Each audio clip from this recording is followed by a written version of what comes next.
نام کو عزت بخشے۔ آج کی تلاوتوں کا موضوع حکمت اور کلام خدا ہے۔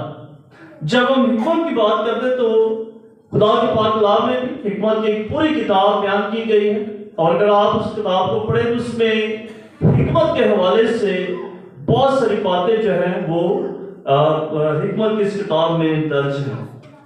کلام خدا میں لکھا ہے کہ حکمت الہی صفت ہے اور ایک عملی خوبی ہے۔ اس کی ابتدا خدا کے ڈر اور خوف سے ہوتی ہے۔ جو لوگ خدا کا ڈر اور خوف اپنی زندگی میں رکھتے ہیں، خدا ان کو یہ صفت اور برکت عطا کرتا ہے۔ سلیمان کے بادشاہ کے بارے میں ہم جانتے ہیں، سلیمان سے خدا نے پوچھا کہ تو کیا چاہتا ہے، تو اس نے کیا کہا کہ میں کیا چاہتا ہوں؟ حکمت اور فہم۔ کہتا ہے کہ میں حکمت اور فہم چاہتا ہوں تاکہ میں اپنے لوگوں کا انصاف اچھے طریقے سے کر سکوں۔ تو خدا اسے حکمت کا تحفہ دیتا ہے، نہ صرف حکمت کا بلکہ اس کے ساتھ اور بھی تمام چیزیں اسے، حکمت بھی، رتبہ بھی، اسٹیٹس بھی، پاور بھی اور طاقت بھی خدا اسے عطا کرتا ہے۔ اسی طریقے سے انسان کی کتاب میں لکھا ہے کہ مبارک ہے وہ شخص جو حکمت پاتا ہے اور وہ آدمی جو دانش مندی حاصل کرتا ہے۔ تو میرے سسو، حکمت جو ہے ایک روحانی تحفہ ہے اور خدا کی نعمت ہے۔ جو اس نعمت کو، اس تحفے کو جو بھی حاصل کرنا چاہتے ہیں وہ خدا کی طرف آئیں، خدا سے رجوع کریں، خدا کو اپنی زندگی میں یاد کریں، اور وہ یقیناً اس برکت کو اور اس نعمت کو حاصل کر سکیں گے۔ جب ہم کلام خدا کے بارے میں بات کرتے ہیں تو کلام خدا زبور نویس کرتا ہے کہ تیرا کلام میرے قدموں کے لیے چراغ، راہوں کے لیے روشنی ہے۔ خدا نے اس کلام کو مختلف نبیوں کے ذریعے اور مختلف پیغمبروں کے ذریعے انسانوں کی بھلائی کے لیے، انسانوں کی رہنمائی کے لیے بھیجا ہے، تاکہ انسان جسے اس نے بڑے پیار سے بنایا ہے، جسے اس نے آزاد مرضی کا تحفہ اور نعمت عطا کی ہے، وہ کیونکہ بار بار گناہ میں گرتا ہے، بار بار خدا سے دور ہو جاتا ہے، تو خدا نے اپنا کلام جو ہے، اپنا کلام نبیوں کے ذریعے لوگوں تک پہنچایا تاکہ ان کی رہنمائی کر سکے، ان کو اچھائی کے بارے میں آگاہ کر سکے، انہیں خدا کے بارے میں، خدا کی راہوں کے بارے میں آگاہ کر سکے، اور اس طریقے سے اچھی زندگی گزار سکے۔ تو میرے سے سپاہی بہنوں، خدا کا پاک کلام اخلاقی طور پر بھی ہمارے لیے بڑا ضروری ہے، اور روحانی طور پر بھی۔ اخلاقی زندگی کو آپ بہتر بنانا چاہتے ہیں تو خدا کے پاک کلام سے رجوع کریں، اور روحانی زندگی کو اگر آپ بہتر بنانا چاہتے ہیں تو پھر بھی ہمیں خدا کے پاک کلام سے رجوع کرنے کی ضرورت پڑے۔ آج کی پہلی تلاوت یشوع بن سراح کی کتاب میں سے لی گئی ہے، اور بن سراح کی کتاب جو ہے نظم و ضبط کی کتاب سے کہا جاتا ہے، اور یہودی معاشرے میں خاص طور پر اسے نوجوانوں کی تربیت کے لیے، نوجوانوں کو ادب و آداب سکھانے کے لیے اس کتاب کا استعمال کیا جاتا تھا۔ اور آج ایک بار پھر جب ہم اس کتاب میں سے پڑھتے ہیں، آج کی پہلی تلاوت جب ہم پڑھتے ہیں، آج کی پہلی تلاوت میں جو اہم موضوع ہمارے سامنے رکھا گیا ہے وہ آزاد مرضی کا ہے۔ خدا نے انسان کو بنایا، خدا نے انسان کو پیدا کر کے اسے آزاد مرضی کا تحفہ عطا کیا ہے، اور اس کے سامنے نیکی کو بھی رکھا ہے اور بدی کو بھی رکھا ہے، پانی کو بھی رکھا ہے، پانی کو بھی رکھا ہے اور آگ کو بھی رکھا ہے، اور خدا نے انسان کو یہ آزاد مرضی عطا کی کہ اپنی مرضی سے جس چیز کا وہ انتخاب کرنا چاہتا ہے، جس چیز کو وہ حاصل کرنا چاہتا ہے، وہ اپنے لیے حاصل کر سکتا ہے، اسے اپنے لیے چن سکتا ہے۔ تو میرے سے سپاہی بہنوں، خدا نے انسان کو جب اس دنیا میں پیدا کیا تو یقیناً خدا کے ذہن میں یہ خیال اور ارادہ ہوگا کہ میں انسان کو اپنی شکل و صورت پر اس دنیا میں بھیج رہا ہوں، بنایا ہے میں نے، تو انسان بھی میری مرضی کو پورا کرے، میری تعلیم، میرے حکموں کے مطابق اپنی زندگی گزارے گا، اور اس طریقے سے خدا کا کلام اور خدا کا نام جو ہے روشن لیکن انسان گناہ کرتا ہے، انسان اپنی منمانی کرتا ہے، اس طریقے سے گناہ کا عمل دخل جو ہے وہ انسان کی زندگی میں ہوتا ہے۔ تو آج کی تلاوتوں میں، آج کی پہلی تلاوت میں زندگی اور موت آمنے سامنے ہے، نیکی اور بدی آمنے سامنے ہے، اچھائی اور برائی جو ہے وہ آمنے سامنے ہے، اور ہمیں آزاد مرضی دی گئی۔ جس راستے کو ہم چننا چاہتے ہیں، جس راستے پر ہم چلنا چاہتے ہیں، وہ ہماری آزاد مرضی ہے۔ خدا ہمیں یقین بنا ضرور کرتا ہے، اس نے ہمیں اچھائی کے بارے میں بتایا ہے، لیکن آزاد مرضی ہمیں پھر بھی دیتی ہے کہ جو آپ کو اچھا لگتا ہے، جو آپ کو پسند ہے، اسے اپنے لیے چن لو، اس کو اپنے لیے قبول کر لو۔ اکثر اوقات ہم اپنی ناکامیوں کا ذمہ دار دوسروں کو ٹھہراتے ہیں، نہیں؟ اکثر اوقات جب ہم ناکام ہو جاتے ہیں تو ہم کیا کرتے ہیں؟ اپنی ناکامی کا ذمہ دار دوسروں کو ٹھہراتے ہیں۔ تو اس طریقے سے آج کی پہلی تلاوت جو ہے وہ ہمیں درست انتخاب کرنے کے بارے میں بتا رہی ہے۔ اپنی زندگی کا درست انتخاب کریں، اپنی زندگی کا درست فیصلہ کریں، تاکہ دوسروں کو الزام نہ ٹھہرانا پڑے، دوسروں کو الزام نہ دینا پڑے، بلکہ جب ہم کامیاب ہوتے ہیں، جب ہم فتح پاتے ہیں، جب ہم کامیابی حاصل کرتے ہیں، تو اس کا کریڈٹ ہم خود لیتے ہیں۔ تو اس لیے اپنی زندگی کا اچھا انتخاب کریں، تاکہ ہم ہمیشہ اچھا انتخاب کر کے خدا کی مرضی کو پورا کر سکیں۔ میرے بھائی بہنوں، آج کی پہلی تلاوت جو ہمیں دعوت دے رہی ہے کہ ہم اپنی زندگی کا درست انتخاب کریں، آزاد مرضی جو خدا نے ہمیں عطا کی اس کا اچھا استعمال کریں، تاکہ خدا بھی خوش ہو اور ہمارے ساتھ رہنے والے ہمارے بہن بھائی بھی خوش ہو، خدا بھی خوش ہو اور ہمارے ساتھ رہنے والے بہن بھائی بھی خوش ہو۔ بہت دفعہ ہم خدا کو خوش کرنے کے چکر میں رہتے ہیں، خدا کو خوش کرنے کے لیے ہم دعائیں بھی پڑھتے ہیں، روزے، آنے والے روزے بھی رکھیں گے، کلام بھی پڑھتے ہیں، دعا بھی کرتے ہیں، خیرات کے کام شاید کرتے ہوں، لیکن ہمارے جو ساتھ رہنے والے بہن بھائی ہوتے ہیں وہ ہم سے پریشان نہیں ہوتے، نہیں؟ ہمارا ان کے ساتھ بول چال ان کے لیے پریشانی کا باعث بن جاتا ہے، ہمارا ان کے ساتھ رہ سہن ان کے لیے پریشانی کا باعث بن جاتا ہے۔ تو خدا نے آزاد مرضی اس لیے نہیں دی کہ ہم اپنی آزاد مرضی کے استعمال کر کے اپنے ساتھ رہنے والوں کو تنگ کریں یا پریشان کریں، بلکہ خدا نے ہمیں اس دنیا میں ایک دوسرے کا مددگار، ایک دوسرے کا ساتھی، ایک دوسرے کے دکھ سکھ میں شریک ہونے والا بنایا ہے۔ تو اس لیے آزاد مرضی کا اچھی طریقے سے انتخاب کریں، درست انتخاب کریں، تاکہ ہمارا خدا بھی ہم سے خوش ہو اور ہمارے بہن بھائی بھی ہم سے خوش ہو۔ خدا کن میں بستا ہے؟ خدا کتنے؟ خدا کتنے؟ خدا کتنے ہیں؟ خدا انسانوں میں نہیں۔ اگر یہ خیال کرتے ہیں کہ خدا صرف آسمان پہ ہے تو یہ ہمارا خیال غلط ہے۔ خدا ہمیں بسا ہوا، خدا میں بسا ہوا، سب میں بسا ہوا خدا۔ تو انسان کو راضی کرنے، بہن بھراؤں کو راضی کر لو کہ خدا اب بھی خوش ہو جائے۔ تو آج کی دوسری تلاوت جو ہے، آج کی دوسری تلاوت میں مقدس پولس رسول ہمیں حکمت کے بارے میں بیان کرتے ہیں۔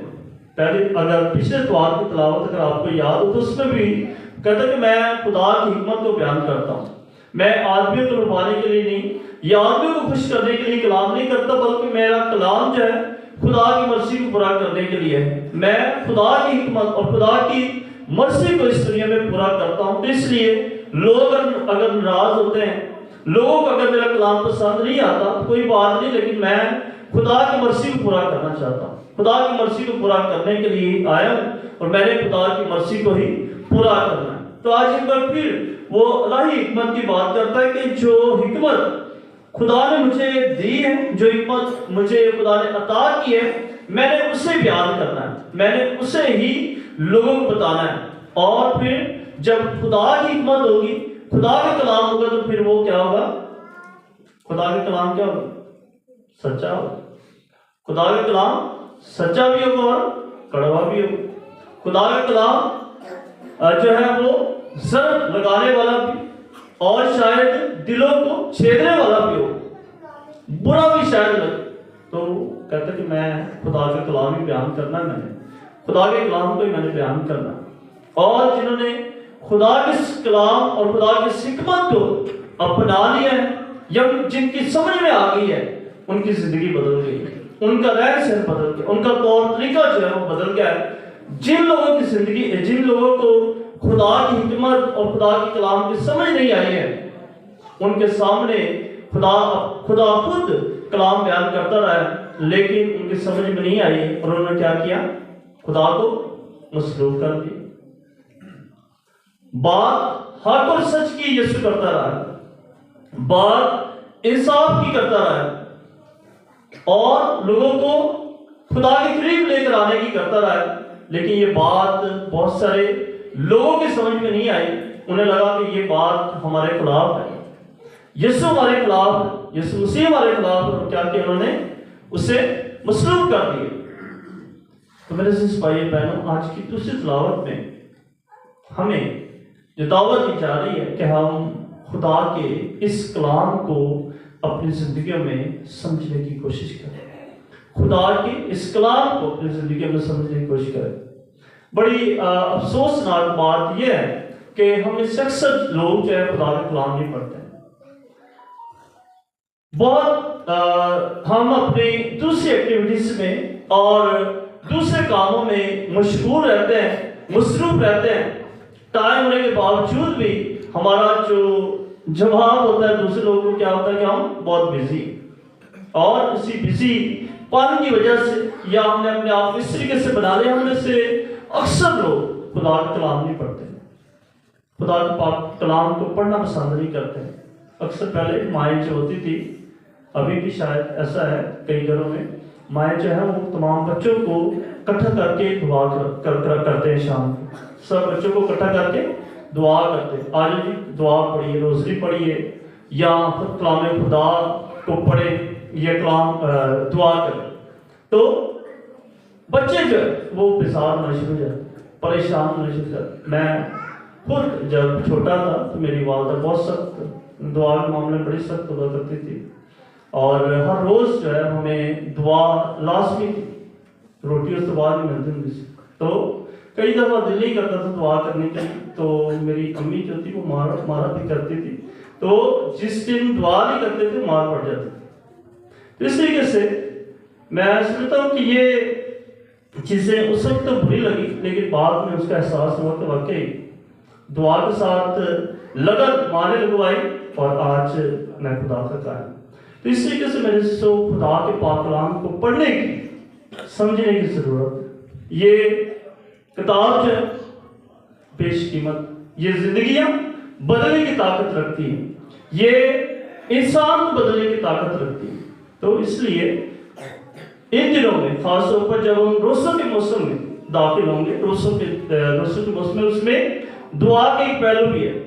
روزوں میں خیرات، روزہ اور دعا کا بھی ایک پہلو آئے گا۔ تو ان دنوں میں ہم خاص طور پر کلام خدا کو پڑھنے کے لیے وقت نکالیں تاکہ خدا کے کلام کو سمجھ سکیں، اپنی روحانی زندگی کو، اپنے ایمان کو اور زیادہ مضبوط کر سکیں۔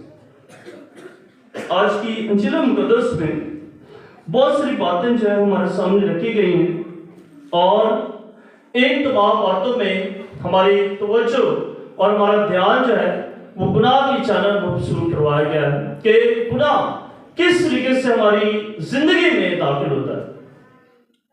گناہ کیسے داخل ہوتا ہے؟ گناہ ہماری زندگی میں کیسے آتا ہے؟ گناہ ہماری زندگی میں کیسے آتا ہے؟ ہمارے عذاب کے ذریعے۔ ہاں جی، گناہ ہماری زندگی میں کیسے آتا ہے؟